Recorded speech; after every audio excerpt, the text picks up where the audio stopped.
Olá a todos! Neste vídeo eu vou conversar com vocês a respeito da regra 9 do livro 12 Regras para a Vida, um antídoto para o caos, do Dr. Jordan Peterson.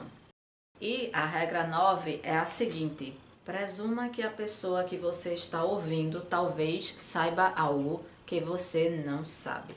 E basicamente ele vai conversar aqui sobre a atenção ao que o outro está falando. Escutar, de acordo com ele aqui já na primeira página da regra 9, é prestar atenção.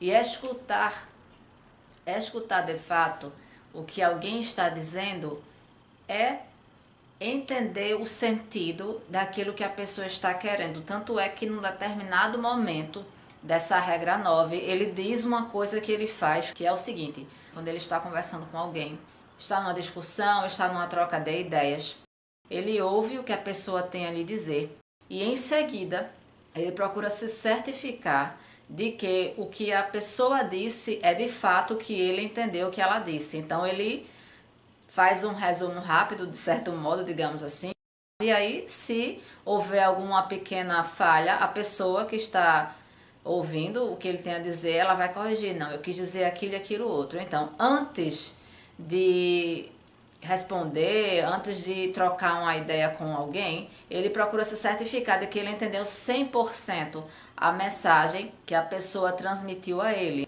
Então, quando a gente ouve as pessoas de fato, a gente procura entender o que elas estão querendo dizer, muitas vezes dali pode surgir um ensinamento, elas podem, além de transmitir algo que a gente não sabe, contar coisas sobre elas que, de outro modo, se a gente não estivesse atento, talvez elas nunca falariam. Aqui na página 240, Jordan Peterson diz que as pessoas que ele escuta, os pacientes dele, precisam falar, porque é assim que as pessoas pensam. As pessoas precisam pensar. Então, quando as pessoas pensam, elas simulam o mundo e elas planejam como agir no mundo. Se elas fazem um bom trabalho de simulação, elas podem entender quais são as coisas estúpidas que elas não deveriam fazer. E então elas não podem fazê-las. E eles não têm que sofrer as consequências. Esse é o propósito de pensar. Mas nós não fazemos isso sozinho. Nós simulamos o mundo, nós planejamos as nossas ações no mundo. Apenas seres humanos fazem isso. As pessoas pensam que elas pensam, mas isso não é verdade. Ele diz assim, que o verdadeiro ato de pensar é raro, assim como a verdadeira escuta, né? O ato de realmente ouvir alguém. Uma coisa é tão difícil quanto a outra. Pensar é ouvir a você mesmo e isso é difícil. Para pensar, você tem que ser como se fosse duas pessoas ao mesmo tempo. Então você deixa essas duas pessoas discordarem entre si. Pensar é um diálogo interno entre dois ou mais pontos de vista. O primeiro ponto, o ponto de vista 1, é um avatar no mundo simulado e tem suas próprias representações do passado, presente e futuro e suas próprias ideias sobre como agir, assim como os pontos de vista 2, 3 e 4. Pensar é um processo em que esses avatares internos imaginam e articulam seus mundos para o outro. O verdadeiro pensamento, o verdadeiro ato de pensar, ele diz aqui, é complexo e é algo que demanda muito, ele é exaustivo. Isso requer que você seja uma pessoa que sabe falar de maneira muito bem articulada e cuidadosa. Isso significa também que você tem que ser um ouvinte sensível e atencioso ao mesmo tempo. Então você tem que tolerar conflito. Conflito envolve negociação e compromisso. Então você tem que aprender a dar e tomar. E você tem que saber, no caso, aprender a modificar suas premissas e a ajustar seus pensamentos, mesmo suas percepções do mundo. Às vezes isso resulta em engano e eliminação de um ou mais avatares internos. Eles não gostam de ser enganados ou eliminados, eles são difíceis de construir. Eles são valiosos, eles estão vivos, eles são como aqueles que estão vivos. Eles vão lutar para se manter vivo. Aqui na página 242, Jordan Peterson fala uma coisa que eu gostaria de destacar aqui. Ele diz assim: Se você está lendo este livro, então há uma forte possibilidade de que você é uma pessoa privilegiada. Você pode ler, você tem tempo para ler. Você está empoleirado ou sentado nas nuvens. Demorou incontáveis gerações para te levar onde você está. Um pouco de gratidão talvez seja necessário. Se você está insistindo em dobrar o mundo à sua maneira, se você está insistindo em fazer com que o mundo se dobre ao que você quer, é melhor que você tenha as suas razões.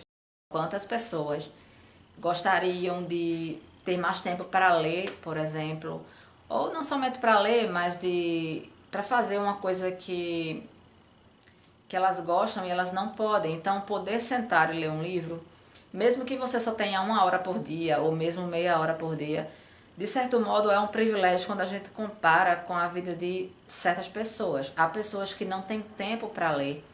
E quando tem, às vezes é pouco demais, ou elas simplesmente estão tão cansadas, estão tão esgotadas que elas não têm como sentar e ler um livro e fazer uma leitura prazerosa, fazer uma leitura em que ela possa compreender de fato o que ela está lendo, que ela possa se concentrar. De fato, pensando bem, se você tem tempo para ler, se eu tenho tempo para ler, isso pode ser considerado um privilégio. Isso pode ser um motivo para a gente ser grato, porque a gente tem condição de sentar e de ler um livro.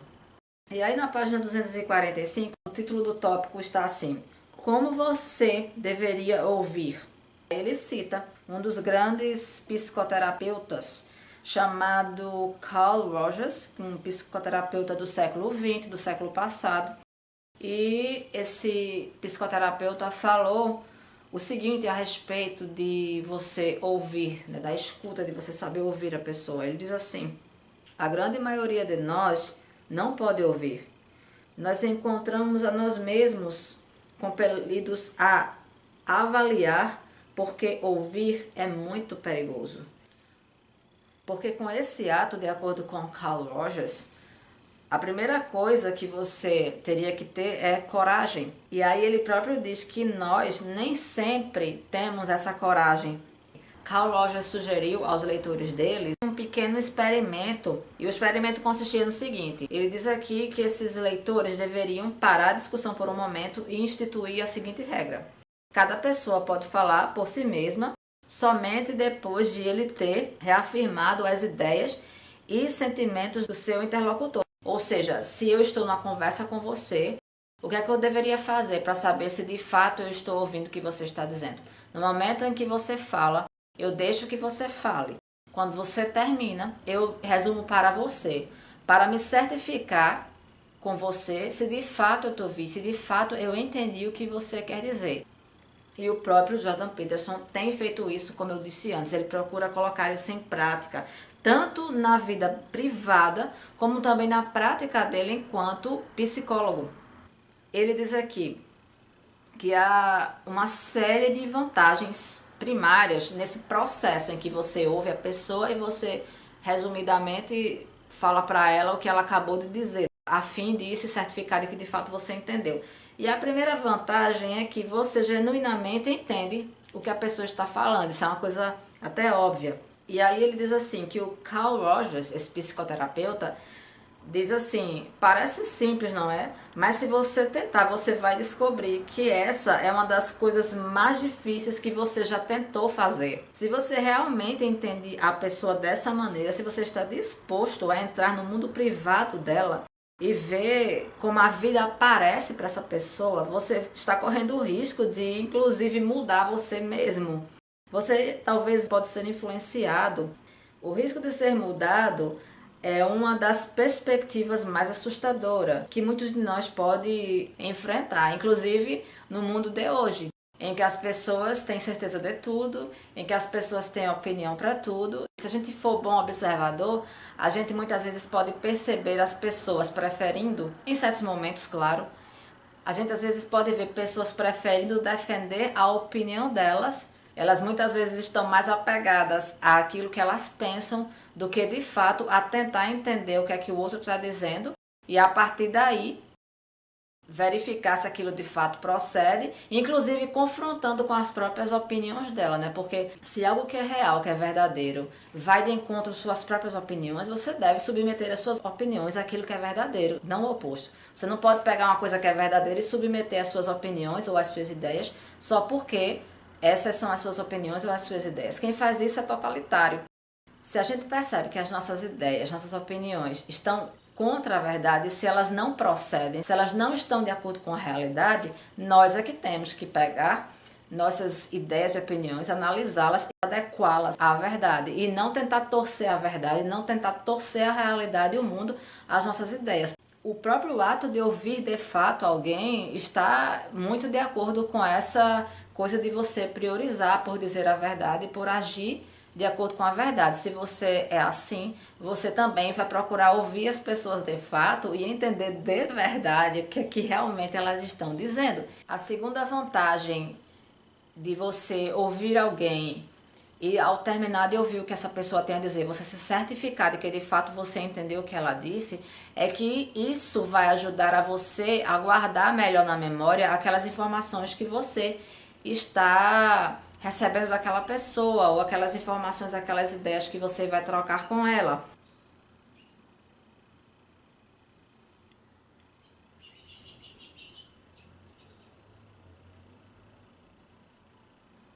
Se você está ouvindo sem julgamentos prematuros, as pessoas vão geralmente te dizer tudo o que elas estão pensando. E com pouquíssimos erros, ou seja, com pouquíssimos enganos. A tendência aqui, pelo que eu entendo, é que elas vão tender a ser bastante sinceras. Elas vão falar de fato como as coisas ocorreram, como de fato elas estão pensando. Elas vão se sentir à vontade para falar com você. E aí as pessoas vão dizer a você as coisas mais maravilhosas, mais absurdas e mais interessantes. E pouquíssimas de suas conversas serão chatas, pouquíssimas de suas conversas serão entediantes. Porque quando você ouve as pessoas sem aquele pré-julgamento, a tendência é que elas se sintam à vontade e elas começam a conversar sobre as coisas que elas pensam, as coisas que aconteceram de uma maneira bastante natural até. E aí é por isso que numa conversa podem surgir assuntos impressionantes, interessantíssimos e coisas que você nem imaginaria que poderia ouvir. Entre as páginas 248 e 253, Jordan Peterson fala sobre determinados tipos de conversa. E ele dá exemplos do que seriam esses tipos de conversa. Pessoas organizam os cérebros delas com conversa. Se eles não têm ninguém para dizer a história delas, elas perdem o juízo, digamos assim, numa linguagem bem simples. Para colocar de uma outra maneira, é preciso uma vila inteira para organizar uma mente. Daí a importância de a gente poder conversar e ter com quem conversar e ser ouvido de fato.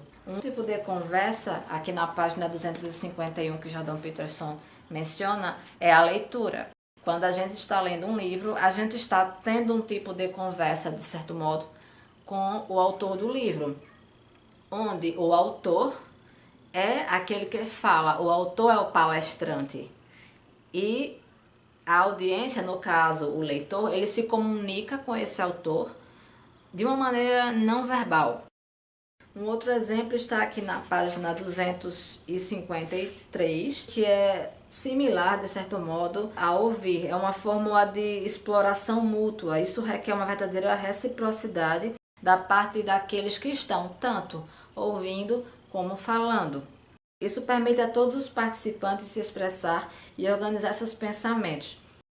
Uma conversa de mútua exploração tem um tópico, geralmente complexo, de genuíno interesse dos participantes, ou seja, todos eles estão interessados em discutir esse assunto. Cada um participa e tenta resolver o problema. Todos agem na premissa de que eles têm algo a aprender. E esse é um tipo de conversa que constitui uma filosofia ativa, uma alta forma, ou melhor, uma forma elevada de pensar e a melhor preparação para viver de uma maneira apropriada. Quando eu tenho uma conversa com você em que de fato eu estou te ouvindo, aquilo que você tem para me dizer, ou seja, eu tenho interesse de fato em entender o que você quer dizer mesmo. Ao entender o que você está falando, eu passo a articular de acordo com aquilo ali, ao invés de interpretar de acordo com o que eu acho que você disse e dificultar a situação, né? E aí não tem conversa. Ele fala que a verdadeira conversa só se consegue com participantes que querem de fato ouvir e que de fato querem dizer aquilo que eles estão falando, que se esforçam por dizer realmente o que eles querem dizer.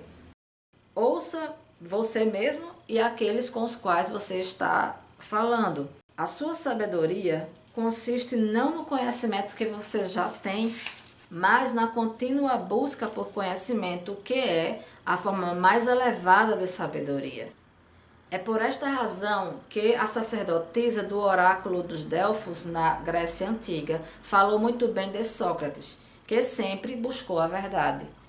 Ela o descreveu como sendo o homem mais sábio vivo, porque ele sabia, Sócrates sabia, que o que ele sabia era nada. É como aquela frase, só sei que nada sei. Daí, Jordan Peterson conclui essa regra 9, dizendo: presuma que a pessoa que você está ouvindo talvez saiba algo que você não sabe. Ele sempre termina cada regra, cada capítulo, com a frase que dá título a cada capítulo que ele discute. No próximo vídeo, eu vou conversar com vocês a respeito da regra 10, que é a seguinte: seja preciso em seu discurso. É isso, pessoal. Até o próximo vídeo. Tchau, tchau.